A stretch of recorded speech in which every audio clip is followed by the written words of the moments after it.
बहुत हद तक दुरुस्त है बात उनकी और उसकी वजह ये है कि जो अदलिया के जो फैसले हैं जस्टिस मुनीर से आप देखने शुरू करें, फिर जुल्फ़िकार अली भुट्टो का देख लें, फिर यूसुफ रज़ा गिलानी के खिलाफ देख लें, नवाज शरीफ के खिलाफ देख लें।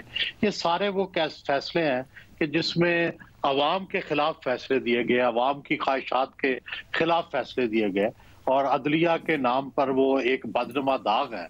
और वाकई जिसको ये मैं बिल्कुल ख्वाजा आज़म से एग्री करता हूँ कि उसका तारीख में तो कम से कम जो है वो माफ़ी मांगनी चाहिए थी इन्हें, अदलिया को। और इसी तरह जो बाकी अदारे हैं उनका भी यही हाल है। लेकिन साथ ही साथ ख्वाजा साहब एक बात भूल गए कि सियासतदानों का किरदार भी ऐसा ही रहा है। ख्वाजा आसिफ जो जो है इनके वालिद मजलिस शूरा के सदर बन गए और जब भुट्टो को फांसी दी गई तो ये भी कोई अच्छा किरदार तो नहीं था। और इसी तरह जो बहुत से सियासतदान जो है वो जमहूरी पार्टियों को छोड़कर जो है वो आमराना कुव्वतों के साथ मिलते रहे, उनका भी एहतसाब होना चाहिए। वो भी तारीख के बदनुमा किरदार है। तो मेरा ये ख्याल है कि जाहिर है कोई भी शोबा ऐसा नहीं था जो सबसे नुमाया हो, इसी वजह से हम सब नीचे डाउन चले गए। अगर कोई एक भी शोबा अच्छा होता तो वो शायद दूसरों को भी उठा लेता। तो ये इज्तिमाई ज़वाल है और इसके हम सब जिम्मेदार हैं। सर, आप कहते हैं अदलिया को तारीख से माफ़ी मांगनी चाहिए थी। सर, ये कैसे होता? क्योंकि तारीख तो खुद से जज करती है, वक्त गुजर जाता है और फिर उनको देखा जाता है। देखें, दुनिया भर में रिव्यू हुए हैं, हर चीज जो है आप देखें तो जो बड़े वाकयात हुए मगरब में और हम में फर्क ही है। मगरब जो है अपने सबक सीखे हैं, उसने एक वाकया हुआ तो उसके बाद उन्होंने उससे सबक सीखा और दोबारा नहीं दोहराया। हमारी बदकिस्मती ये है कि हम बार बार वही खेल दोहराते हैं, वही खेल खेलते हैं।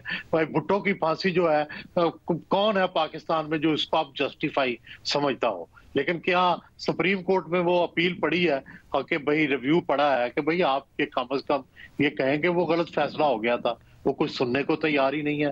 पहले खोसा साहब थे, उनके ससुर ने चूंकि फैसला दिया हुआ था इसलिए वो सुनने को तैयार नहीं थे।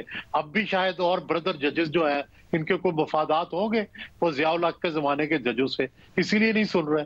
तो मतलब ये है कि ये जो इसी तरह नवाज शरीफ को जब नाअहल करार दिया गया, बिल्कुल गलत करार दिया गया और इल्जाम कुछ और था और फैसला कुछ और सुनाया गया, तो उस पे भी जो है सवालात उठते हैं। फिर यूसुफ रजा गिलानी को मतलब है प्राइम मिनिस्टर को निकालने की जो शिक आइन में सिरे से मौजूद ही नहीं थी, वो शिक जो है उसका इजाफा कर दिया गया और जो जजेस को निकालने की शिकें हैं वो बंद कर दी गई, वो खत्म कर दी गई। ये क्या तरीका है कि भाई आप आइन को अपनी मर्जी से इंटरप्रेट करें कि आर्टिकल 209 जो था, जो सुप्रीम जुडिशियल काउंसिल का था, उसका तो आपने रास्ता बंद कर दिया। इफ्तिखार चौधरी के खिलाफ फैसला नहीं आ सकता, लेकिन जिस वजीर आजम को निकालने के रास्ते आइन में लिखे हुए थे आपने उन पे अमल नहीं किया, एक नया रास्ता निकाल लिया आर्टिकल 184 सी। तो ये गलत है, सारा कुछ गलत हुआ है और इसका मदावा होना चाहिए।